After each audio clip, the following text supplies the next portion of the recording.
and welcome to another episode of the Perth to Paisley Podcast, a podcast dedicated to Heart of Midlothian Football Club, who will sadly miss out on another trip to Hampden in the 2024-25 Scottish Cup final. Joining me, Adam Kennedy, to discuss the defeat against Aberdeen in the Scottish Cup semi at the National Stadium is Daniel McIver. McIver, we've been through the lot as Hearts fans, but that was a tough one to take at the weekend, wasn't it? It was. I think anybody can tell by the tone of your voice that we're not in the best of spirits right now. Listen, it's going to be the next segment that we speak about, but I'll just kind of mention it here. I will be honest. All of what I was planning to say has been slightly adjusted and the feeling slightly softened by the fact that it's like, we don't need to turn up and get absolutely battered by Celtic, which was kind of inevitably what would happen. So I don't know how you feel about this now. This could be the earliest around the grounds ever. It was Scottish Cup semi-final. I'm good. Weekend. How are you? Yeah, great. Great, because thankfully Celtic will hopefully destroy Aberdeen in the Scottish Cup final. As they blitzed past St Johnstone in the end. I mean, 4 goals in just over 10 minutes at the end of the first half had them in control, so much so that some of their fans left at half-time. That was insane, man. Jota got in on the act, second half, includes a pitch invader in his celebration, but obviously 1-0 for them and another for everybody else. And yeah, the treble chasers secure their spot against Aberdeen in that cup final with a resounding 5-0 victory over a St Johnstone side on Sunday. As they get relegated, we should stick to just calling them St Jory. That's great. I sometimes call them St Jobby. I was going to say, I thought that's where you were going with. Yeah. But yeah. Sorry, St Jobby. Exactly. There you go. If we didn't have a title, can we just do a title that's unrelated to our game in football club? Do we have a game at the weekend? No, it doesn't matter. Who cares? So, when I wasn't watching the game, but I was half watching it. You know when it's like it's on in the background, but I'm not really arsed. Like I want to see. Ultimately, I'm hopeful of a St Johnstone scalp because it'd be funny. But by the same score, I'm relieved how it's played out the way it's played out. If I'd been watching it live and Celtic had got to beyond half an hour without scoring a goal, I would have been pacing the house, being like, you are joking. What do you mean they've not just immediately started blitzing them? And then that 10-minute period happens. You're like, okay, it's fine. We're all fine. Nobody panic. Don't panic, etc., etc. This is who Celtic are now. They just are this team. My dad made the point, and I said it last week, where it's like, the St Johnstone loss in the league is their 1 in 50 loss. So now they just are going to go on another 50 games where they don't lose. They might draw one of them. And then in 50 games' time is the shock loss. And then they just do this. They just go through this space. So I work with a Celtic fan, and he was there. He was there on Sunday. And I jokingly asked him if he was one of them that left at half-time. But he then went into like a tirade of how he was like, I was embarrassed. He was like, there's way more that left than was in the photos, because he was like, he was getting food at half time, and he just assumed there was a bunch of people going outside to smoke or vape and stuff like that, because you can do that happening. So he was like, I just assumed that was happening. But then as you're passing, you hear people be like, I'll see you later, like, catch you at this point. And it's like, I do not subscribe to that kind of like Scottish football's dead at all times, because I'm always like, I don't really care about the external view of Scottish football. Like, I don't care how England views us, for example. If I'm enjoying it, I'm not really bothered if Joey Barton and the like, and whatever that clown is on TalkSport, Jamie O'Hara, views of the league. I'm like, I don't care. Like, I enjoy it. I don't care. But that at halftime, when you just see a bunch of Celtic fans, you're like, it is just very damning of this is where we are as a, not even as a league because it's in the cup, but you know what I mean? Like as a footballing nation, this is where we are. And you know what baffles me is the governing bodies then decide to go to a 10-team league, and it's Yeah, that was like their big plan. that's how you rescue it, really? The Yeah, the dominance of two teams, one in particular now, and you're then just going to make it even easier for them. Like yeah. I don't get it. I can't stomach it. And another thing as well is I I can't believe I'm about to stick up for Celtic fans here, but there'll be fans that miss out on a trip to Oh, Hampden at 100%. the expense of these people that then go Yeah, home definitely. after 45 minutes. How bothered are you about traffic? If you're that bothered about the traffic or, getting out the stadium, then just don't go in the first place. If Yeah. you're really that arsed, I don't see what the big issue is. It's I just that can't thing for to the be life of like, it, I was there. yeah, but for what? For 45 minutes? Yeah. I mean, I can't buy into this. I feel for fans that go week in, week out. And listen, that's part of following Celtic is that ultimately the national stadium is smaller than their own. But that's Yeah. that's by the by. But I just think that these day trippers doing out of like loyal fan. I mean, these are guys that probably get lucky in the ballot, and they're like, "Yeah, Yeah. I've seen enough," and we'll just head Well, as I home. say, I a guy I work with, can't get on board with that at all. went, and his last train that he didn't realise because it was Easter was at 7 o'clock. But he was out with his mates on it, so he didn't get back till 2 in the morning Monday. He'd had the full day, really enjoyed it and stuff like that. Like he goes for the experience, and he's still a 100% Celtic with you. fan, so fuck him. But he at the very least, what I'll give to him is that he's a football fan, so he goes for the Yeah. whole experience. Like he's there from minute 1 to minute 90, regardless of the result. I don't get it. And then what's going to happen now is, I mean, there'll probably be even more Celtic fans because Aberdeen won't fill out their allocation. Nah, Simple as. So then you'll get more of these day trippers, and they'll probably be 3-0 up after a quarter of an hour, and then decide to bolt. So, like, I don't, I can't get on board with that. But yeah. each their own. Um. So we briefly touched on Sunday, which was a Can we demolition just speak job. about that more? Um. We go on to the Saturday, which was actually anything but. I think. I Yeah, mean, it's weird. I've kind of set that up. I actually have more positives than negatives to take from it. yeah. Like, yeah, Well, that's what I was going to say. I mean, you thought that we had ultimately no chance, really, yeah, at the yeah, that is weekend. true. I was quietly optimistic, sort of. What did you make of it? Kind of heading into the game. Like when you get up on the day of a game, does your opinion on it change? Are you very much a kind of it's match day, we're off to Hampden, fuck what I've just said, we're gonna win this, or are you No, still very much in that same frame of mind? I'm still in that frame of mind, and I got even more negative because I had an absolute nightmare getting to Hampden because my plan was to get a train from Edinburgh to Newton Grange to meet my dad, who was driving up. So it was easier for him. He'd meet me at Newton Grange, and then we'd just go on the bypass to Glasgow. Right. Got to Waverley, and from 7 in the morning, there hadn't been a train between Edinburgh and Tweed Bank.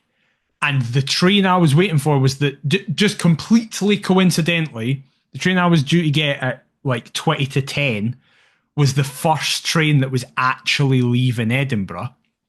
With a minute before it arrived, there was still no train. And then as it was arriving, a ScotRail guy went, just to let you know, this is going to Tweed Bank, but that's the only stop it's making. It's not stopping at any of the others. So I'd already bought a ticket and everything. I had to sprint because it was platform 9E, one of the weird ones that are doing the stairs, up the stairs, round the houses and all that. Sprint, and in like a minute, managed to pay 17 quid to get a single at Glasgow Queen Street, sprinted onto a train, and then just had to hang about George Square for like 40 minutes until my dad could meet me at High Street Station. So by that point, I'm thinking, we're going to get beat 5-0 in the first half here. My day is not going well at all.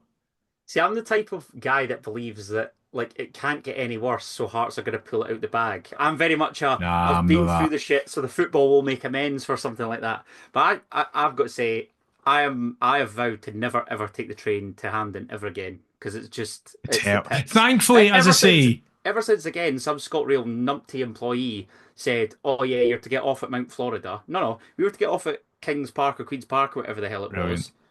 And then you're in and amongst. I'm walking through Rangers fans, glass Oh, bottle of back course, of the head. yeah, Thanks very aye. much. I'm like, yeah, never again. So Royal Hotel in Pennycook, Cy Rennie, 6 buses, job done. I'm on the Jeffreys bus, there and back, 16 quid, lovely. That will fucking do Well. me fine. So Cy, top man, and yeah, anybody that's, I mean, they do pickups at Hill End if that's of any use to anybody.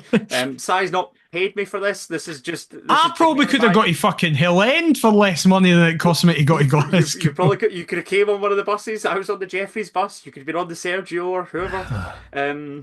But yes, there you go. And really then get Cy to sponsor the podcast. But anyway, on you go. As I literally, no exaggeration, my dad pulls into High Street Station, and as I'm getting in the car, my brother goes, "The team's out." So I'm getting into the car and go, "Fuck me, he's playing the Diamond." It's going to be an absolute disaster. The silence in the car, can't believe what's happening. But then it actually ended up working reasonably all right. Not working, but it wasn't as bad. And then we saw a brand new shape because of incidents that we'll And come on to. Honestly, at the end of 90 minutes, I was sat going, it's a weird situation because we clearly are better in this non-diamond shape, but the only reason we're in it is because we're down to 10 men. So he would never have changed it if we were in, with 11 men. However, the initial diamond that was named, Neil Critley made 3 changes to the side that ultimately couldn't break Motherwell down at Fir Park. Cammy Devlin returning in midfield, and James Wilson and Lauren Shankland reinstated in attack. Blair Spittle, Sander Cartam and Musa Drama made way as Hearts lined up as follows. Craig Gordon in goal. A back four of Adam Forrester, Michael Steinvender, Jamie McCart and James Luke Penrice. A midfield trio ahead of them of Benny Beningame, Cammy Devlin and George Grant, with Lauren Shankland supporting James Wilson and Elton Kabangu. On the bench for the Jambos, Ryan Fulton, Frankie Kent, Stephen Kingsley, Craig Halkett, Blair Spittle, Alan Forrest, Sander Cartam, and the aforementioned Musa Drama. Your thoughts? You weren't best pleased with the diamond. Were you pleased with personnel selected? Was that a bit of a no-brainer in that sense?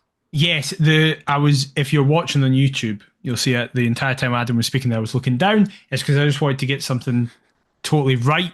Is that Devlin obviously came back in, which was Devlin from a football's perspective should absolutely be in as well. However, we saw throughout the week Devlin did amazing stuff with Ethan, a fan who he's previously worked with before, and Ethan got to be the mascot with him, and Devlin was starting, so walked out with him. Ethan's dad, I believe, still at least used to listen to the show, so excellent.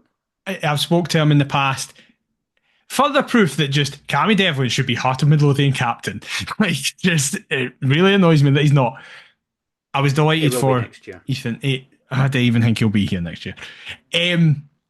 Delighted for Ethan that he got to have that experience. It's amazing. Absolutely. So chuffed for Cammy. And I was so chuffed that Cammy was back in. I would have had him, regardless of the shape I was playing, I would have had Cammy Devlin starting.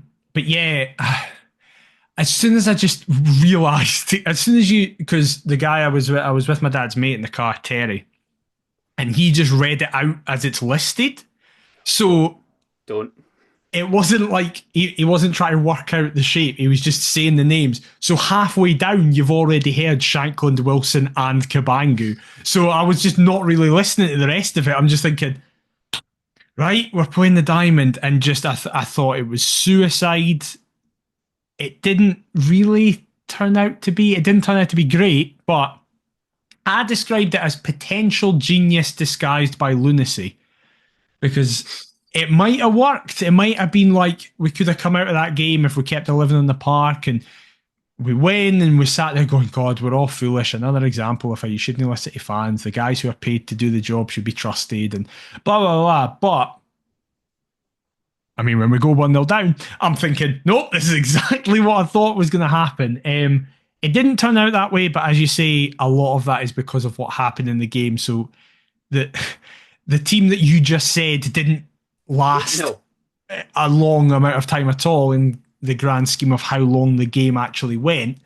But in terms of how negative I was feeling going in, I was pleasantly surprised.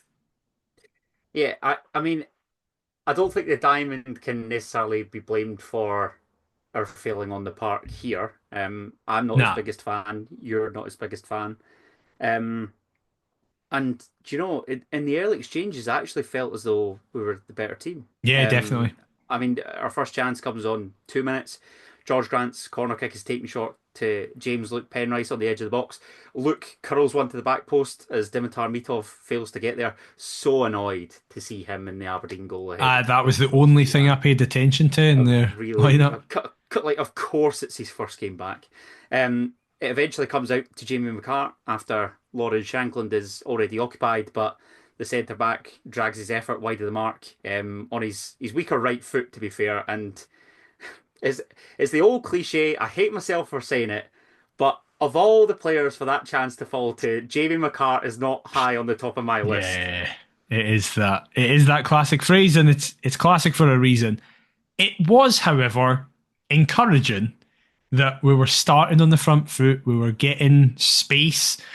I think you could tell that Aberdeen were quite happy for us to have the ball. It was very evident that up until the main game-changing moment that their tactic was we're going to go long and wide, whereas our tactic was keep the ball for as much as we can, try and spread it out slowly, the centre half playing with it and stuff like that. It's very much an up to Papagate, flick on for your Keskinens, Shade Morrises, and just hope that he and Nisbet occupy the box. 100%. Something will fall to them. And honestly, after that first 10 minutes where I do think we had started stronger, they got two chances like that led to a corner and then the corner. And it was kind of like, this is what I thought they were going to do from the first whistle, not just 15 minutes in. You mentioned the corner there on 17 minutes, Aberdeen to take the lead. Unfortunately, Leighton Clarkson's corner is headed onto the crossbar by Papagay, but as the ball bounces off the bar, it ricochets off Craig Gordon's knee, I think, in the end, and into the back of the net. My questions are, why is George Grant picking up their biggest aerial threat? Because it looks like him dead ahead. He gets above Jamie McCart too easily, who he kind of loses previously. And why is Craig Gordon not coming for the ball? Either win the header, walk off the runner. We don't do either. And the goal is ultimately unfortunate, but we trail 1-0. It's been a very weird season for Hearts in terms of set pieces because I feel like it's been, well, not even just feel like, statistically, it's been one of the most successful offensive seasons we have had in terms of scoring from set pieces. There is no other team in the league who has scored more from corners this season. And now we've got a set piece coach on the way next summer. But that's what I was going to say. Ahead of next season. It also feels like we concede from a lot of corners and free kicks. So you think this is more defensive minded as opposed to offensive minded? I don't know how many free kicks, like direct free kicks we concede from. I can't really think of many, to be honest, this season.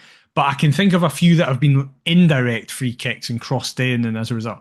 So yeah, the Graham Jones event that happened during last week, one of the main talking points from it was that we're going to become the first club in Scotland to appoint a set piece coach or specialist and trainer and stuff like that. Not like Arsenal's, because I am sick of seeing that guy. He literally he occupies the technical area more than Mikel Arteta does. If it works to the extent that Arsenal's worked at the start of this season, he can be fucking front and centre for all I care. Yeah. We'll get a mural of him outside the diggers. I don't care. Road. I do not care. What a knob, honestly. I think the problem with what we were doing was that in this instance is that it seems quite zonal. So we have said numerous times, I think most people have, that we're not the biggest fans of zonal marking. And I think you can tell within zonal marking, you often see that goalkeepers don't come out and claim for the ball because it's part of the zones, and it's that, well, no, somebody should be picking that up and you don't want to interfere. It's a big reason why I don't like them, because I think at a corner, especially, a goalkeeper has a attribute in the form of being able to catch it that is above everybody else. But also, It does mean that you can end up with mismatches. Obviously, this season, the highest profile example of that was our friend and yours, Alex Cochrane, marking Dan Burn when Birmingham played Newcastle and Richard Cobb went viral as a result. It leads to that, and I completely understand there are obviously reasons why it works and why so many teams do it, and that actually it probably doesn't lead to that many more goals. But it's that thing of optics where when it does lead to a goal, it's easier for fans to go, well, obviously that was going to happen because you've not got your big units at them, which again, I get is unfair, where it's like, but what about the other 20 that we've not conceded from because it's worked? And fans go, we don't remember them, we just remember the goals where George Grant was marking a giant man.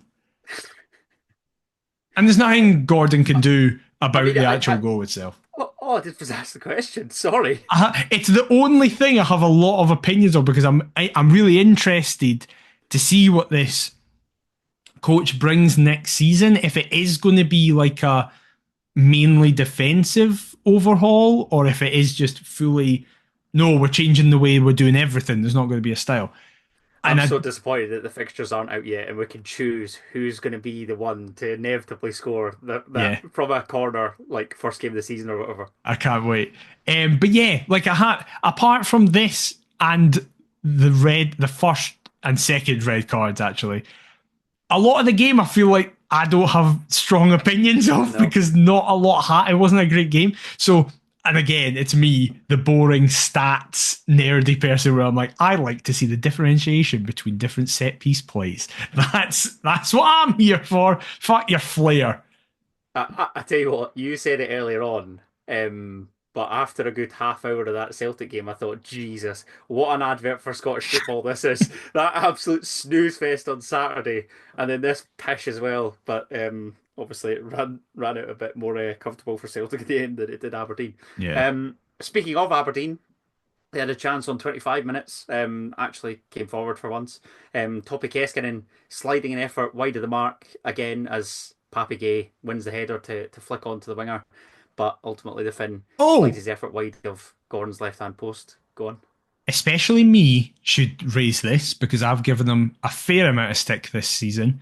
I thought Adam Forrester had his second best ever game for Hearts and kept Keskinen incredibly quiet.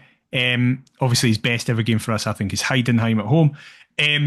Forrester was far exceeded my expectations. I'm so chuffed for him. I wanted him. You said this, McIver. I wholeheartedly agree. I wanted him when he got. I was gutted he got subbed, but I wanted him to personally find me in the crowd and shush me, and I'd happily accept it, because, like, he was just great. Like and I'm like, yeah, do that. And I will also say, we never mentioned it last week that Wilson and Forrester got new deals. We forgot to mention that.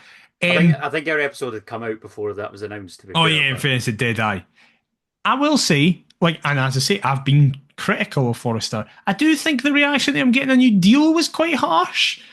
Like, quite harsh. Yeah, like I went on the replies and everybody's like, "Oh yeah, that's great about James Wilson, but fuck off Forrester," and like all this. And then obviously I see the interview that he's since done. I think with was it Barry Anderson? Barry Anderson, yeah. In the news. Yeah. I just think it must be demoralising as a 20-year-old youngster trying to break into the Hearts team. And listen, I've been critical of Adam Forrester. You have. But I mean, it's like every other tweet. Yeah, and I would like to think anyway that our criticism is always just. I don't think it's ever meant to be like as aggressive as some of the stuff where I'm kind of like, I don't think he's very good. I'm not as fussed about it because it's not his fault, and it's not his fault he's in this position where he's 100%. Having to play 100 times. And also, I hope that in 2 years, as he's our starting right back and is exceptional, I'm sat going, mind how much of an idiot I was when I was criticising him. Yeah. And on the basis of Heidenheim, on the basis of this, he very much could be. Like, also, even if you don't think he's that good. Obviously. Yeah, exactly. He just plays well in big games. Even if you don't think he's worth it, it's probably a very cheap solution as a backup right back to just keep the current academy graduate here. And we've got the Norwegian coming in the summer Yeah, anyway. exactly. The Vålerenga captain, whose name I certainly can't pronounce and don't have in front of me, so I'm not going to attempt it. Chris the right back. Yeah, He's exactly. But yeah, so I was both baffling. chuffed at how well he did, and I wasn't really fussed that he signed a new deal. I was just like, okay, cool. Yeah, I think it's very much a simple and cheap solution, like you say. But I also thought he got no assistance here at Hampden, but can certainly, hold his head up high. And basically, I thought he was one of probably our best 3-4 players on the pitch, really. He was very good. I would say, in terms of what I was expecting from them and how well they performed, I think he'd be right up there. Yeah, definitely. But thankfully, it wouldn't be long before Hearts would equalise. Probably against the run of play at this point, because I felt as though after Aberdeen, ironically, aye. Yeah, both the two goals, basically the first two were against the run of play. Adam Forrester is one of several first team players involved. George Grant, Benny Beringame, Lawrence Shankland, all involved in a patient build up before Jamie McCart receives from the aforementioned Benny. He sprays it out wide to James Luke Penrice, who just crosses from deep. Love that Penrose has got that in the locker. Lawrence Shankland peels off at the back post, chest down, and as much as I think Dimitar Mitov's a good goalkeeper, Shanks just smashes through his legs. It's Hearts 1, Aberdeen 1, and the men in maroon are back on level terms, thankfully. Let's just speak about him now, because we're not really going to have a chance to speak about him in much depth later on. Shankland was exceptional on Saturday. He was so good. I know. Why? This is why I'm so torn on him. This is why my conclusion's always been, I still hope he's here next season, but just not on anywhere near the amount of money we were. I hope he just signs the same deal that he's currently on in terms of money, because it was everything. Off him, yeah, definitely. Yeah, absolutely. It was everything of the last 2 seasons that we've missed. He was holding it up. And also his role changed so much in the second half and extra time, where he suddenly went to being back to being like, you're the number 9 and you have to make anything stick to you because we're playing for pens. That's what I was going to say. There's a lot that's made in the mainstream media of Lawrence Shankland's best position be that as a number 9. I can get people's arguments for that. I probably previously was of that opinion, but now I'm sort of thinking that he is best in that number 10 because he can see more of the game in front of him. I think his best football, yes, he was exceptional last season, don't get me wrong. I just think it was a Midas touch season and that everything he touched turned to goals. But the season beforehand, where he was kind of off Josh Ginnelly, I thought the two of them looked really threatening as a duo. So I guess my question is, would you rather see him used in that 10 spot, or are you very much, no, stay as a fox in the box and whatever comes your way, hopefully you can get on the end of it? No, I think especially as he's getting older, I think his strengths are in it being a number 10, because he's never had pace. No. He's never had any pace, so he can't play off the shoulder. Late arrivals, that could potentially encourage. Yeah. That's a big aspect of it as well. But he's also just technically a good player in terms of holding it up, bringing others into play, and that can really help. I mean, yeah, it might limit his goal scoring output, but if it increases those around him, then I'm totally fine. It's like what Boyce became. Boyce dropped and just became, and you could just tell you were like, oh, he's the best. Why do we do this to goal scorers? There was Liam Boyce, the Scottish Premiership's top goal scorer, Ross County. No, back you come. Lawrence Shankland banging them in for air. No, back you come. Dundee I don't think it's a coincidence that we've done that with 2 players who've never been fast. So as a result, you don't lose what you get. Like, for example, love him, but Ginnelly will have to really adapt his game as he gets older, because so much of his game is based on speed. So is he, when he hits his early 30s, going to have the same... as technically good as Lawrence exactly. Shankland is, so what's he going to do? Whereas Boyce and Shankland, because they were never fast, had to be technically good or just intelligent. So as a result, Shankland hopefully, if he does stay here next season, hopefully can thrive in a position where he's got pace in front of him, pace out wide, and he just needs to find it. was literally just about to make that exact point. Could you please, somebody, the Jamestown computer, our head of recruitment, find us some pace in the wide areas, and we might actually be onto something here. I honestly think that's the only ingredient that's missing when I look at the rest. Because I'm going to come out and say it now. Aberdeen were dog shit. Yeah, they were really Absolutely bad. terrible. They were Really, really really bad. poor. Which then It doesn't. I will say before it gets thing. It doesn't matter because they won the game. It does not in a knockout game. It doesn't matter. 100%. Yeah. However, I left Hampden Park thinking if that is the fourth best team in Scotland, Yeah. what is our game? What actually is our game? Because they were average at best. Yeah. And I look at it and just think they've got pace in the wide areas. Your Keskinens, Ockles when he came on, Shane Morris. And again, I said it, been saying it since Boxing Day. Hibs are the exact same with the Cadden brothers. Whoever fills in on the flanks, that's all it takes in this league is a little bit of pace and somebody that can ultimately stick the ball away.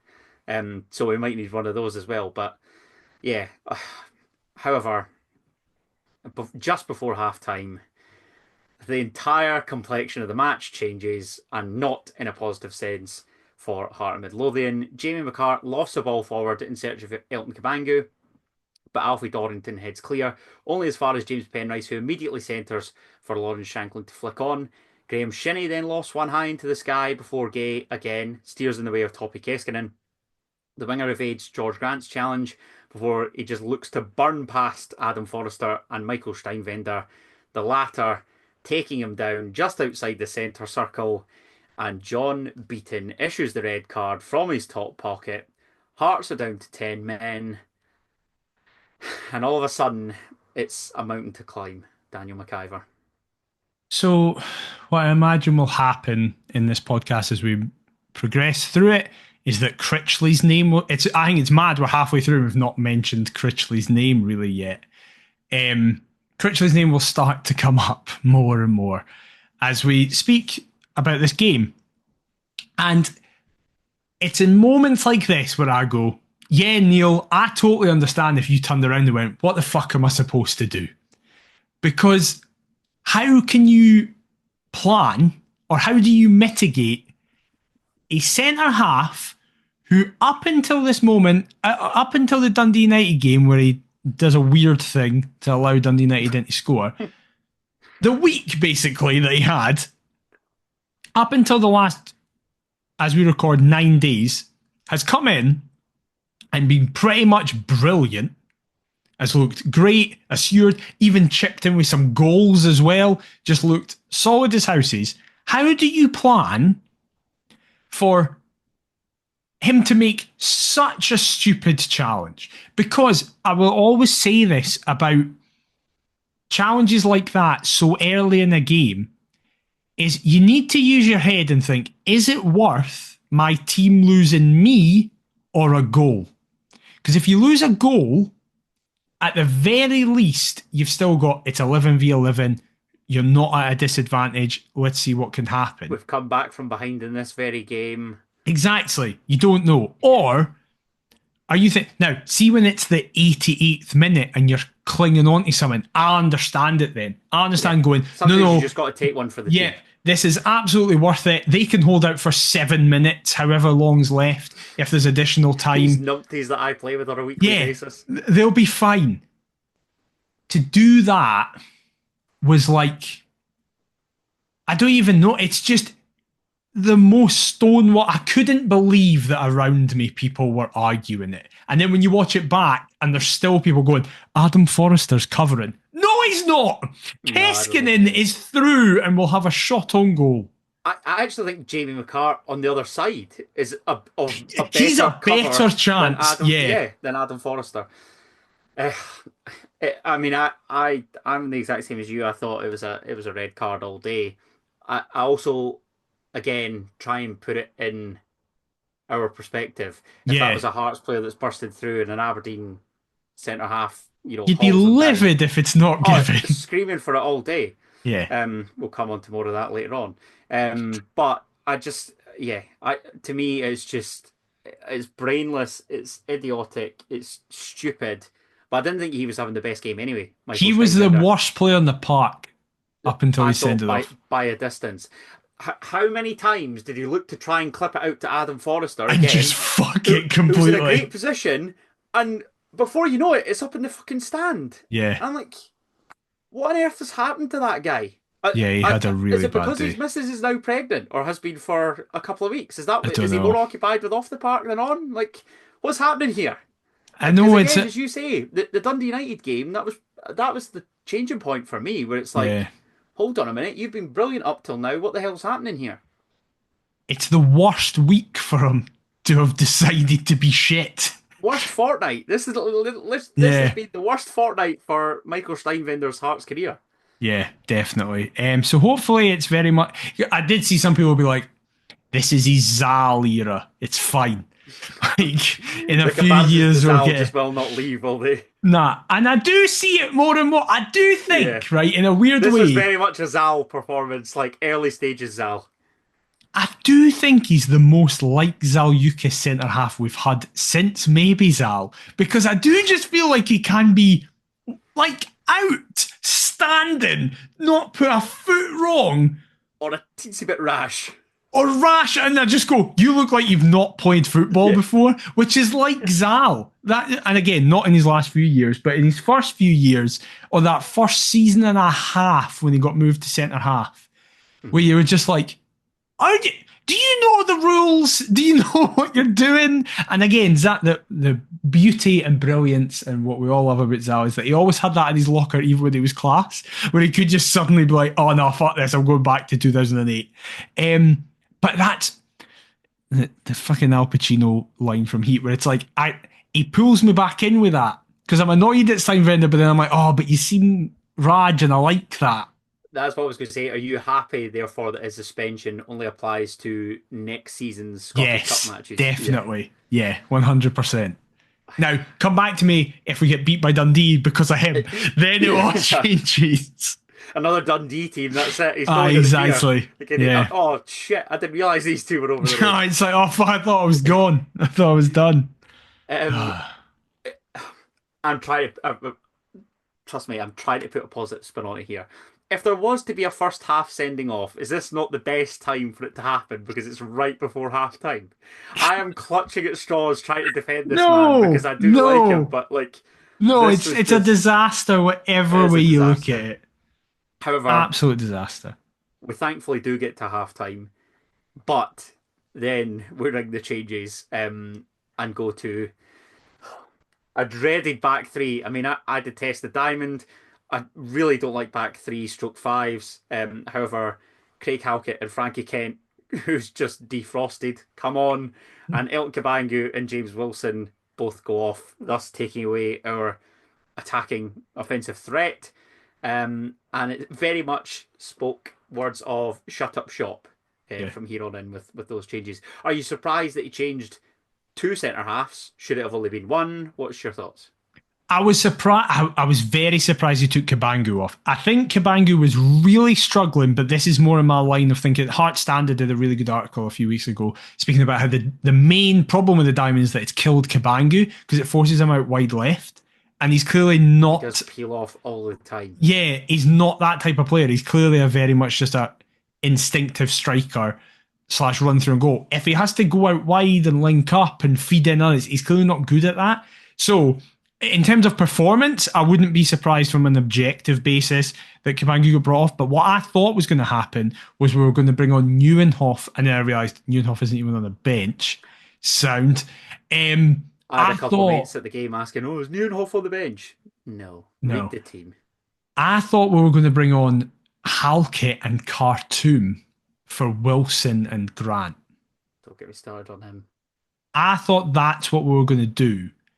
Because I just thought Grant might be sacrificed for Halkett in terms of winning a defensive player. And then I just thought Khartoum and Grant are quite interchangeable, but I didn't think in the first half Grant was anything special. He then actually did really well for the remainder of the game, I thought. But I mean, I kind of from this point, it's hard to analyse this because from this point on, I thought every single Hearts player was brilliant. I genuinely just thought every Hearts player that played from half-time till 120 minutes was great. Considering the circumstances, considering what we had to deal with, thought it was really good. And you asking there, was it the right subs? I think you just look at it and go, it objectively was the right subs. Because unless a decision that is ridiculous doesn't get made, we get to penalties, which was the plan. Yeah, 100%. And again, having got to half time, you then think, right, well, if we get to 90 minutes, that's a result given the situation that we're in. I mean, a couple chances second half on 46 minutes. Alexander Jensen, Aberdeen's right back, tries his luck from distance, but the Dane drags his effort wide of goal right at the start of the second half. 51 minutes, we have an opportunity of our own. Adam Forrester's free kick is clipped into the box as Frankie Kent goes up to meet it. Couple Don's headers looking to clear. The ball then drops for Lauren Shankland, who looks to volley goalward but can't quite connect cleanly, and his effort ultimately trickles wide. Pretty much back and forth. Ante Palaversa receives from Shaden Morris and centres for Papigay on 53 minutes. This is probably the best chance that Aberdeen have in the second half, who bends down to nod just wide of Craig Gordon's right-hand post after evading Jamie McCart and Craig Halkett. And up the other end, Jamie McCart does his best to nod Hearts in front for the first time in the match, but he can't direct his header down and goalwards from a James Penrice corner. As much as Aberdeen had that man advantage, I think the 10 men can, as you rightly say, hold their head up high and gave a good account of themselves, because there actually was a couple of times, even though I believe that Hearts have such a lack of pace, as I've said earlier in the podcast, there were times where we actually did look a bit threatening. Granted, most of the time it came from a set piece and a centre half, but that's, again, like, we can only push for the cock that we've got in this circumstance. Yeah, and I think a major aspect of that was Cammy Devlin and Benny Beningame. The pair of them were excellent, I thought. Really, really good. For me, I think Devlin was the best player in the park. I would agree with that. Just in terms of the amount of times you were like, shit, we've lost it. Oh no, wait, Cammy's won it back. It's all right. But also, Benny just doing what he does. The ability to just be surrounded by players and yet emerge with the ball and feed it out is unlike pretty much any other Hearts player I've ever seen. He's incredible. I thought they two were outstanding. I understand in the stadium, especially in extra time, there was people being like, we need to change it, we need to freshen it up, and a lot of people were saying that through the lens of get spittle on. But to me, that meant you'd have to take off one of Benny or Cammy. And I understand that Cammy was booked, but if you take off Cammy, you lose his energy and just there's nobody better on the park at winning the ball back. No, I agree, mate. And if you take off Benny, we saw it against Motherwell, and we see it whenever Benny comes off, you just lose control of the game. Completely. It's like a house of cards. I completely understand why Critley went, these are my changes, these are the ones I'm making, I'm keeping those two on the park until I can. Obviously, Benny ends up coming off when we're getting beat, and then Devlin goes off for a different reason. So they both don't finish the game. But he's got to gamble.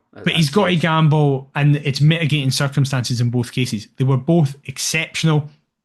And you mentioned them a couple of times. Penrice was like properly back to his best. Yeah, like he was so good.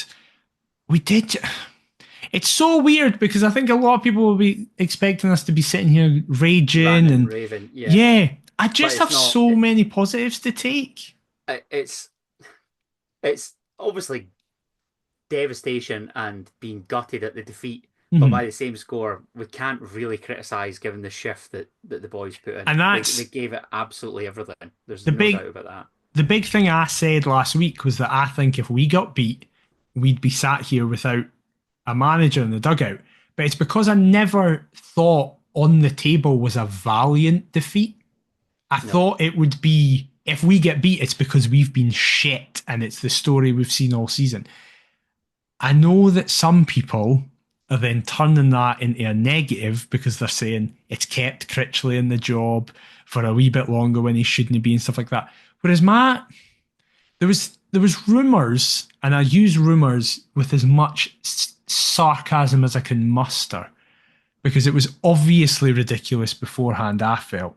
There was rumours suggesting that the players had stopped playing for Critley. I was just about to come on to that. That is literally, I mean, you could see by obviously the performance that they put in, that's clearly Tosh. Yeah. And I also think that it Neil Critchley shut up shop, yeah, but there's also been a massive criticism of the manager that he's not got a plan B. This was very much a case of, yeah, there might not be a plan B, but here I'll make something out of a bad situation. Yeah. And ultimately, we're 3 minutes or 2 minutes away from it working. And, then, okay, we might get beat on pens, but equally, we might win on pens. It's a total lottery at that stage. You mentioned that, and I know a lot of Hearts fans won't like to hear this, but I felt like that when we were away at Parkhead a few weeks ago. Obviously, by half time, dead gone, the results gone. But let's be honest, we have seen countless Hearts teams get embarrassed in Glasgow by just falling apart continually, and you see 5 or 6. Critchley went, right, fuck this. It's Operation No More Goals Conceded, and we didn't. We got out with a clean sheet in that second half, and we didn't get embarrassed. Critchley, actually, the whole, does he have a plan B or not? What he is quite good at is dealing with shit and maybe turning it around and going, right, let's see if this works. And then it always seems to be individual decisions, either by his players or by the officials, that end up kind of unraveling it. And I do understand, I spend a lot of time saying, I imagine Critchley will be sat there thinking. But I imagine Critchley will be sat there thinking, going, I'm doing all these things I'm doing. If you get a bit of luck, even, they work. But he seems to be the unluckiest guy in the world. Or his own players, for a start. Yeah, exactly. That's my belief. I still maintain that. You mentioned the outstanding James Penrice there. One fullback looks to create our next opportunity, and the other try and take it. James Penrice sprints down the left-hand side with George Grant and Lawrence Shankland looking to support. Hearts try and create a 3-on-2. Penrice's cross is then deflected behind by a Dons defender who gets back upon recovery, but it comes out to Adam Forrester, who just runs onto it but smashes high and wide. Let's not take the piss here, Adam. You had a good game, but let's just settle down a second. I literally shouted, "You're Adam Forrester."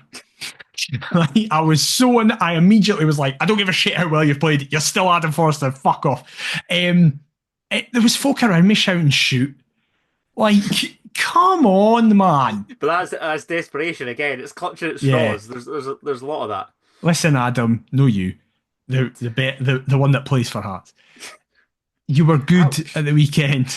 That's just an objective fact. I didn't say the better one or the more attractive one or anything like that. Look there. For those that are watching on YouTube, you'll know exactly what I mean. There was a nasty look there. But carry on. You played very well, mate. Congratulations. I'm buzzing for you with your new deal. Hope you got a wee pay rise. Do not ever shoot from the outside of the box. Ever.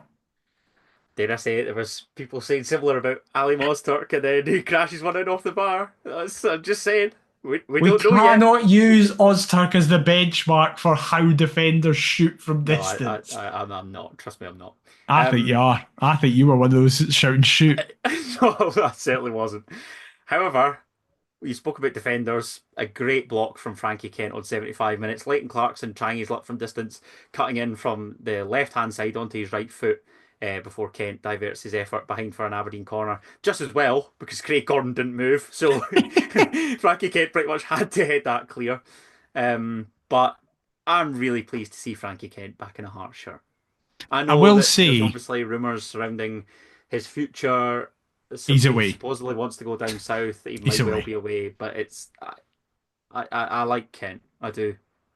I think he's fine. What I will say is it was a big positive to see him, Halkett, and then laterally Kingsley, as you said, be defrosted and go, "Hi lads, your first game back is on the Hampden pitch with 10 men." I know. On you go. We really do sell players down the river. And I thought all 3 of them came out of it looking pretty solid. And I was really chuffed for them. I'd argue 2. I would argue 3 because I've seen what you sent me. I think we'll get to it.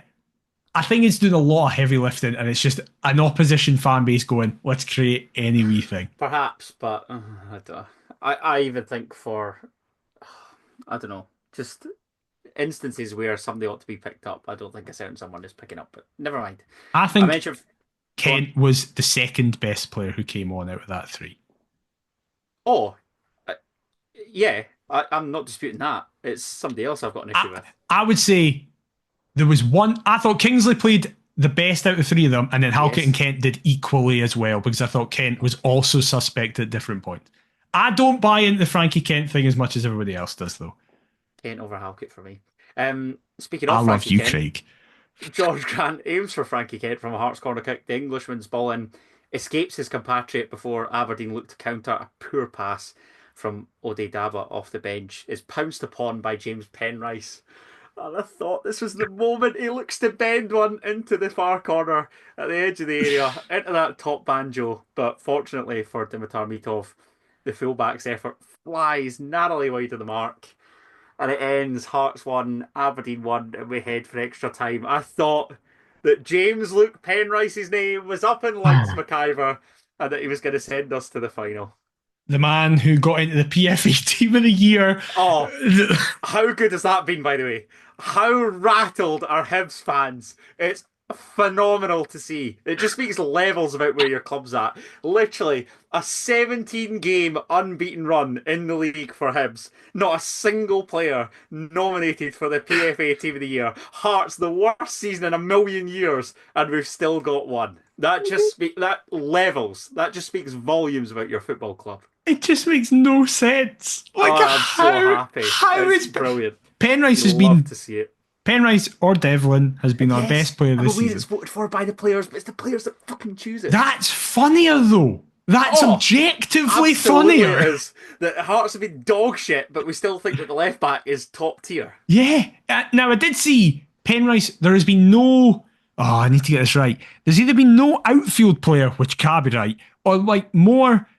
There's not been a single fullback that's created more chances than Penrice. They've not been player. Is it player? I think I saw what you're alluding to. I'll try and get it up. Because if that's the case, then fucking hell, he should be in. Because that's an insane stat, considering how bad we've been. But Hearts Standard, I think, put it out. I don't know. I think I saw it as the PFA posted a thing. Like, they did it on, like, I don't even know who it would have been on, though. That's the problem. Unless I saw it on Lawrence Shanklin's Instagram story, which could have been a thing, which is now no longer there. Because Penrice put it up. And I know that we've now just started to caveat into just literally going onto social media on the podcast. But fuck it. I can't remember what it is. But I saw a mad stat about Penrice where he did very well. Sorry, Heart Standard have tweeted, only Alistair Johnston is expected to have provided more assists. Only Johnston and James Tavernier have created more chances. That's and only absolutely Will Ferry wild. has found a teammate with a cross more often. That is absolutely wild. He should be in. Love it. I mean, he's my player of the year for us. He's so fucking good. Love him. Boy. Is that it? Sorry. I wanted a conclusive end to just me be going, love him. That's fine. I'm really pleased with how rattled people get over, quite frankly, nonsensical stuff. Yeah, who gives a shit about the PFA, man? Last year when Celtic fans were up in arms about Lawrence Shanklin getting Player of the Year, it's like, the guy has literally scored a barrel load of goals for an otherwise jobby team. Of course he's more deserving over somebody that's going to win 2 out of 3 honours and this is off to the Premier League. On to extra time, where nothing happened. Nothing happened. Leighton Clarkson opted to slide a free kick for Kevin Nisbet to strike on 101 minutes as opposed to lofted one into the box. But the former Hibs striker's effort is straight down Craig Gordon's throat from outside the area. Kevin Nisbet really irritated me in this game. I'm going to be honest. There's Aberdeen fans, and I hate myself for it. I genuinely think I might do you and just come off social media because it's a cesspit. Aberdeen fans, the amount of nonsense I've seen about Cammy Devlin, and yes, he did get away with, a couple of fouls, as everybody does. How fucking many did Kevin Nisbet get away with? There must have been about 3 or 4, but I'm thinking, right, come on, get Fatty in the book here. But no, Brother Beaton just decided he wasn't having it. How many do you want? Kevin Nisbet. Honest to God. And he did fucking nothing as well. He literally was persistently fouling, had this one strike on 101 minutes. And other than that, I couldn't have told you that he was playing. I fucking hate the guy, honestly. So I didn't realise he was Apologies playing. for the language, but I've get really rattled there. It's taken an hour, but it's happened. There's been a rant about this game. I didn't realise he was playing until he had that like sclaff and we chanted "You Hibs Bastard," and I went, "Oh shit, Nisbet is I playing." think I started that. I think you probably did. But what a weird career he's now having after that You know what's Hibs even run. weirder is his parent club could somehow end up in the Premier League. Yeah, I don't. How wild would that be? I do not want Millwall in the Premier League. Oh, it would be carnage. Oh my god. I can't think of anything that'll be my final switch off from the top flight. I realised that I've watched 2 top flight English games this season. I just don't watch it anymore. I don't consume it at all. Outside, by the way, what I mean by that is outside of Newcastle. Like Newcastle, I've tried to stay as much, but I just mean in terms of like, like your Super Sundays and like all that kind of part. You used to just cancel every plan and actively sit down in front of it. Yeah. But now it's like I watch the Newcastle game, or if I can't get it, I watch the highlights. But that's it. If Millwall go to the top flight, I haven't watched Match of the Day in years. Exactly. Back in the day, it used to be brilliant. You'd stay up for it, but now it's... If Millwall get to the top flight, I'll pack it all in. I'll pack this in. I can't exist in a footballing ecosystem where Millwall are in the top flight of a nation. There's half our listenership just going, come on the lines. Exactly. 100%. Oh, we get that and they stop. Fucking let's go. Right, let's just speak about the decision. Let's just speak about the moment. Oh wow. I mean, I was nothing else happened of consequence. Well, what about Scotland's number one making a phenomenal stop to keep the Jambos in the tie? Well, 4 minutes. He's made about 3 that you've no mentioned already. I feel like I'm going off the Hearts TV highlights. What the fuck do you want me to do? I mean, even the club don't broadcast these ones, and they're going to be as biased as can possibly be. I want you to rewatch the full 120 minutes. That's what I want. That's what I expect for this. I'm going to do that. His save is exceptional.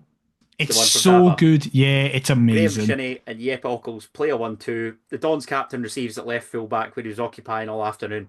He centres for Dabbagh, who evades Craig Halkett, controls, smashes towards goal, but it is just a superb save from the 42-year-old down to his left-hand side to deny the Palestinian striker. I love him. I'll hear nothing bad about him. What a hero. That made amends for me because like the goal was unfortunate, yeah. There's no much he can do, he's fallen. But I just think, again, like balls that I think Gordon should come for, he doesn't. And balls that he shouldn't come for, he does. He's like, I've got this, lads. Yeah, and then you see him flap, and you're like, oh shit. But yeah, a phenomenal save. But you are right. I mean, not a great deal happened up until 115 minutes. One of the worst decisions I've ever seen in the football ground happen. Where Dante Polvara, an Aberdeen substitute, slides through a fellow alteration. Jeppe Ockles again cuts in, shoots, but Gordon saves. Hearts look to clear, can't quite do so before eventually James Penrice hooks off the line. And as the ball is bouncing, Cammy Devlin looks to volley clear with Dante Polvara also showing attention towards the ball. And John Beaton, who obviously feels that Hearts going down to 10 men wasn't punishment enough, decides to get the red card out for the second time in 2 hours. The young Aussie is off ski, and again, we've got an even bigger mountain to climb at this stage, McIver. Well, there's no point in not speaking about it, then speak about what happened as a result of it, and then I'll give my thoughts on everything. As McIver rightly says, more importantly though, Aberdeen are given a free kick in a near perfect position, which appears to favour Leighton Clarkson's right foot as opposed to Matt Snoster's left. Clarkson's kick is headed here by Craig Halkett, who celebrates in successfully doing so. Before the Hibernian-bound Jamie McGrath, Dante Polvara and Leighton Clarkson are all waiting for the chance to send in a cross. It's McGrath that does so, into Jack Milne's path, who shoots towards goal. Craig Gordon then spills, and Dabbagh pokes home from close range. It's a late Dabbagh to the heart, as Aberdeen nick it against the 9 men, 2 minutes from time. Horrible. It's just like a genuinely embarrassing decision. Like, First of all, not the main talking point, but a big talking point is that Cammy Devlin's first yellow card should never have happened because the I, moment I, is offside. I said it to my pal. We both just turned to each other and were like, that was lucky that that's offside because Devlin will avoid the booking there. But then John Beaton again just decides, well, fuck you. I didn't see the assistant, so here's a cheeky cheese slice for you. I do not believe ever in conspiracies with referees. I do not believe that referees will sit and go, Ken, what, fuck this. I just want this club to do better or this club to do worse. What I do believe in is complete and utter idiocy within part-time referees and people who are not equipped to do their job. I saw a stat that in John Beaton's time, the second most amount of cards he's ever given to a team is 102. I can't remember who that is. Yellow cards, I should say. He sent off 9 Kilmarnock players. I saw Yeah. that because somebody put the graphic up. So that it's that exact graphic I'm talking about. I think the second most he'd given was 102, and everything else is kind of within that parameters. It's like 85 to 94, 102. Ours is in the 150s. I do not believe Hearts are that much dirtier that I fucking wish we were.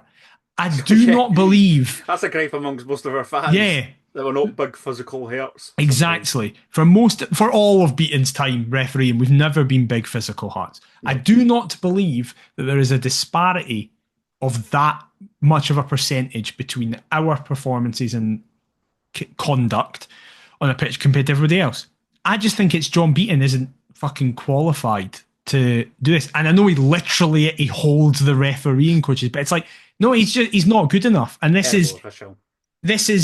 a damning indictment that he's one of our most senior officials. And given a showpiece game like that. Exactly. And obviously the amount of game-defining moments he's had with us this season alone, he was the referee when we were 1-1 with Rangers and he doesn't give a penalty to us and they score from the counter and the game ends up being 3-1.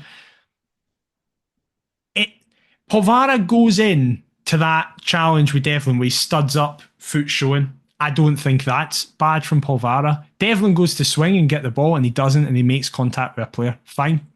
By this logic then, every single time you foul somebody, it's a card, which is stupid. It obviously makes no sense. Any coming together, really. Any attempted clearance where you again try and put your foot through it, but ultimately catch a player. Like, I'm sorry, that is just not a yellow card offence, is it? This is just the nadir of what I've been saying all season, where people criticise VAR and people really get annoyed at that side of it. Whereas my argument has always been that the fury should be on the idea that we don't have professional referees as we are professional football clubs. That's like, we're meant to be a top 10 league and we're the only top 10 league that doesn't have full-time refs. And it's cheap VAR. It's VAR light. It is, but it's VAR. It's 6-camera VAR. Like, we don't help ourselves either. I still think it would be massively better if we had full-time refs. I'm not arguing against that. Yeah. My point is, when you have part-time officials, and equally you add to that we've got the basic bitch version of VAR with not enough cameras, not enough angles, and then it's down to personal interpretation as well. That is a horrible concoction of these 3 factors for games as high profile as this. Yeah. Now, obviously, yesterday as we record, the club released a statement, which I go through the statement here, otherwise we'll spend another hour. I spoke about optics earlier when it was regards to Critley. I think it did. The optics of Hearts releasing a statement to their own fan base is very positive because the fan base is livid as a result of this decision. It's an open goal for Hearts as a club to look to, even if they aren't, to appear that they're as angry as the fan base. So I'm glad they released a statement about it because it's not just a shouting into the wind, oh, woe is us kind of thing. It's backed up by credible points such as the KMI panel and stuff like that, how we are we have had the second most wrong decisions against us since VR's come in this season, and just so many issues with refereeing. And it is just like, couldn't he do it against 10 men? So, right, let's just send him off and all. Yeah. Yeah, I can't build on any more than what the club have said. I can't disagree with everything you've said. Just a really annoying situation all round, to be honest. And I'm gutted for Cammy, who looked like he was going to start crying at the end of it. And it's like, it's no your fault. As I say, I think he was the best player in the park. Absolutely, and I second that. I thought he and Benny Benningham were both excellent. But ultimately, not to be. There's no taking of European group stage football from Hibernian, which would have just been the perfect way to end their worst season of all time. But I'm not buying into the fact that our season is done and we have 5 dead rubbers. I am. Hearts host Dundee at Tynecastle this weekend. We sit just 6 points ahead of the D, who currently occupy the relegation playoff place heading into this weekend's matches in the Scottish Premiership.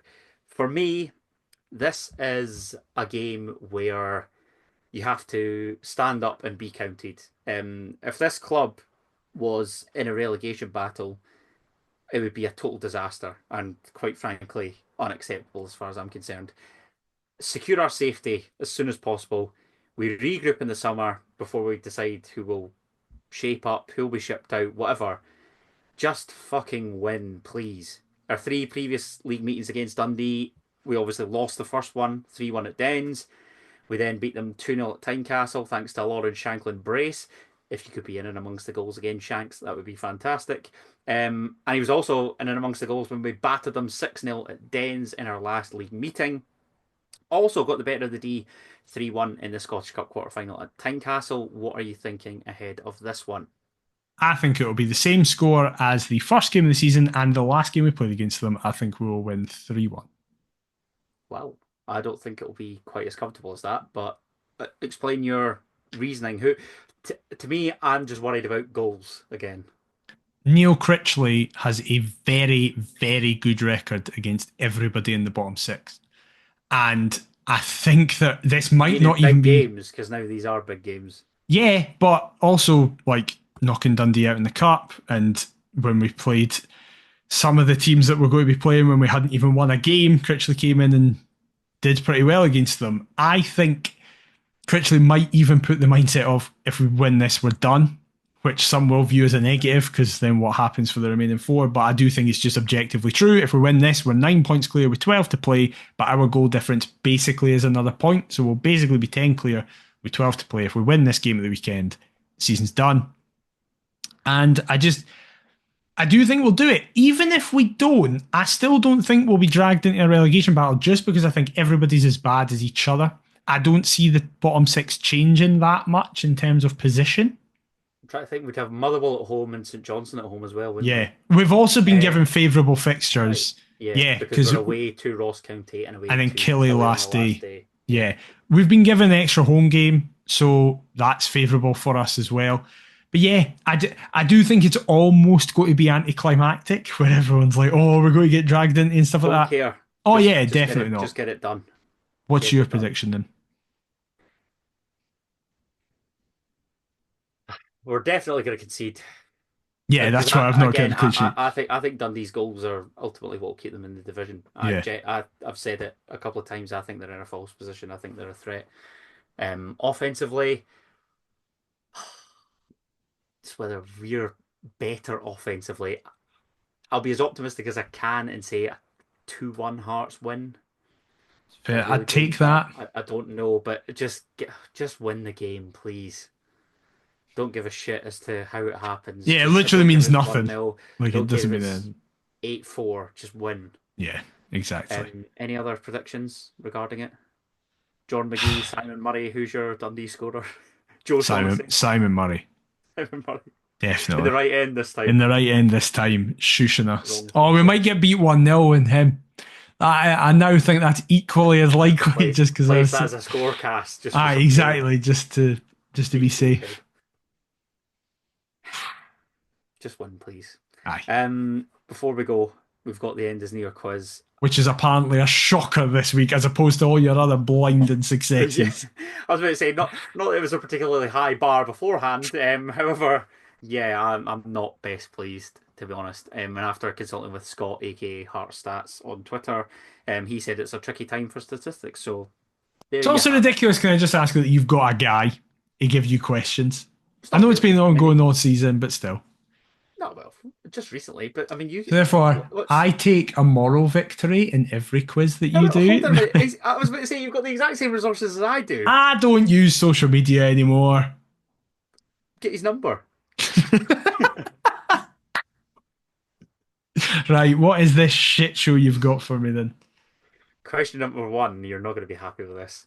Celtic will play Aberdeen in the Scottish Cup final, and we obviously hope that Celtic will blitz them. But in which season did the Hoops last lose a Scottish Cup final? Was it A, 2001-2, B, 2002-3, C, 2003-4, or D, 2004-5? Big start for the Hearts podcast as we have a Celtic based question that's I'm imagining Aberdeen fans listening in. I want them to be rattled. They're probably still not going to be here, but come on the Hoops. I can't remember the years you've said, so I'm going to say C. The answer is A, 2001-2. How mental is that, though? Could I just say, you know what's going to happen? Nearly a quarter of a century. Oh, now you've put it into the fucking world. It's long overdue. That was partly why I gave this question, because this cannot happen, can it? No. It might. It won't. Oh, surely. God. I really hope it Nah, doesn't. I don't think it will. Can it? Please tell me it won't. Question number 2. How many goals were scored in last season's Scottish Cup semi-finals? A, 5, B, 6, C, 7, D, 8. Were we in it? I can't even mind. Couldn't tell you who played, apart from that Rangers and Celtic were both in it. Because that was the eventual final, yes. Yeah. We got beat off Rangers. We did. I was there. So was I. What was the score? I also struggled with this, can I just say? Was that the 2-0? Might have been, might not have been. I can't remember, so I'm going to go back again. Is it C? I'm just sticking with C. Oh! So it's either B or D. D is 8. Oh. As opposed to the 7. I'm surprised you don't remember the other semi. That's where the bulk of the goals came. Aberdeen 3, Celtic 3. Do you remember Joe Hart with the pen? Oh, God, that was a year ago. I know. It feels like a lifetime ago. Oh, my God. And do you remember it was the first time that everybody had said Aberdeen, Celtic, Rangers and Hearts is the last 4? Of course. The first time in... God, that was a year ago. I know. How long has this season actually been? Oh, my God. It has to have been like 5 crammed into 1. I genuinely was like, that was a couple of years ago. I know. Wild. Wow. Absolutely wild. Wow. Question number 3. It's your 50-50, but a different kind of 50... Well, I was going to say it's your true or false, but it's not. It's a different 50-50 question. Who played more recently for Hearts before coming off the bench at Hampden? Stephen Kingsley or Frankie Kent? Frankie Kent got hurt second in that game. Stephen Kingsley got hurt, then Kent came off. Has Kingsley featured since then, or was this also his return? I don't This think is the only question I'm proud of, by the way. The rest of it's utter shite, but I actually was quite proud of this question. I can't think of Kingsley coming back before. So wait, what is the question? So who played more recently for Hearts before coming off the bench at Hampden? Before coming off the bench. Yes. So take away that game. So in other words, when was Kent's last game? When was Kingsley's? I think they both got hurt in the same game and haven't featured since. I might be the only way I'm wrong here is if I've forgotten recently Kingsley. I'll tell you that's wrong because that's why it's the either or. Shit. Because I didn't know this either, and was genuinely shocked at the answer. But they definitely got hurt in the same game. So by that logic, Kingsley... What game are you thinking of? The game that Kingsley got stretchered off and then 10 minutes later Kent got brought off for his groin. I'm just going to now say Stephen Kingsley. It's Frankie Kent. I was going to say Kent. I don't understand how it's Frankie Kent then. So I looked at this on FOTMob, a rival of the company I now work for, I know. Shocking. Just to gain the answer, obviously, for this. So Stephen Kingsley's last appearance was in a 1-1 draw against Aberdeen at Tynecastle on the 1st of December. And that's Frankie when Kent played in the 2-0 defeat in Denmark against Copenhagen, which was on the 12th of December. That's what it is. I had completely erased. So I was right. I was right from what I meant because I was like, I forgot about Europe. So I was thinking domestically, being like, they both got hurt in the same game because Kent came off in that game, but then played But then later played against in Copenhagen. Denmark and then was off. So I was right in my head. Yeah, right. That's a sore one. Right, get you. I was going to say Kent, and then your fucking way of speaking. When you went, I was surprised. I went, well, it's obviously Kent, so the surprise is Kingsley. So they went with Kingsley. Yeah, I mean, I thought Kent was done in like August. Like, No, I remember the game Kent got hurt in. No, This is further proof I should never listen to you because I was going to say Frankie Kent. Okay. God, I'm going to get my first ever 0. What a week it's been. You're not. Question number 4. When was the last time that Hearts had 2 players sent off in the same game? I've no fucking idea. I've absolutely no idea. I forgot all about this, but it's an obvious answer when you think about it. What does that mean? Like, it's one of them that you go, oh, I should have got that. And you're going to get the who am I, because I worried I might have made that too easy. What does that mean? It's a game where you think, oh, obviously. When have we had Reds? Wilson got sent off against Dundee. United. Yeah, sorry. Sorry to the city of Dundee. Just when have we had... Kingsley got sent off in that semi-final, but then it was overturned by VAR, if you're counting that. If you're counting that bullshit. I'm not. Can you give me a clue? When was the last time Hearts went down to 9 men, legitimately? Is it more recent than that? No. Is it? Oh, shit. I can only think of one other time we've went down to 9 men. Was it against Inverness? No. Right, I've no idea then. That's my guess. It was that semi-final against Inverness at Easter Road. No, Inverness went down to 9 men. Wait a now, that doesn't fucking... That's no an answer. When have we ever been down to 9 men? I've got the date. You'll remember it. Trust me, mate. You'll kick yourself, because I did. I asked Scott that question. I said, when was it? And he came back with the answer, and I went, oh, shit, yeah. The Scottish Cup Final 2022. Dave and Kenneth were in it. It wasn't. No. It was in 2022. August 2022. If that's of any use. August 2022. In the same city, funnily enough. Against... Oh! Is it against Celtic at Parkhead? It is. I think I can tell you who got sent off as well. Cochrane was one of them. He was. Was it Toby Sibbick? It was Toby Sibbick, yes. Yeah. August 2022. I had to have a clue. You got there in the end. I had to have a clue, but I'll take it after your previous clue fucked me at a point that I would have got. Fucking hell. I didn't realise we take this so seriously. Fuck the game. This is what I'm angry about. Are you ready for the who am I? Go for it. I played for each of this season's Scottish Cup semi-finalists, winning honours with one winning team and one losing team, along with 2 teams that are battling for playoff places in the English Championship this season, aiming to get into the Premier League. A Hearts icon managed me at the team that I joined Hearts from, but it was his successor that changed my position, which revitalised my career. I was linked with a move to the Premier League, but never reached those heights despite spending all of my playing career in Britain. Who am I? Shit. I shall get this man's Wikipedia up. That final question's fucked me out of answer. Final question, final clue.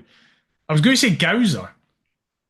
But then I was like, Gowser has not played for Aberdeen or Celtic.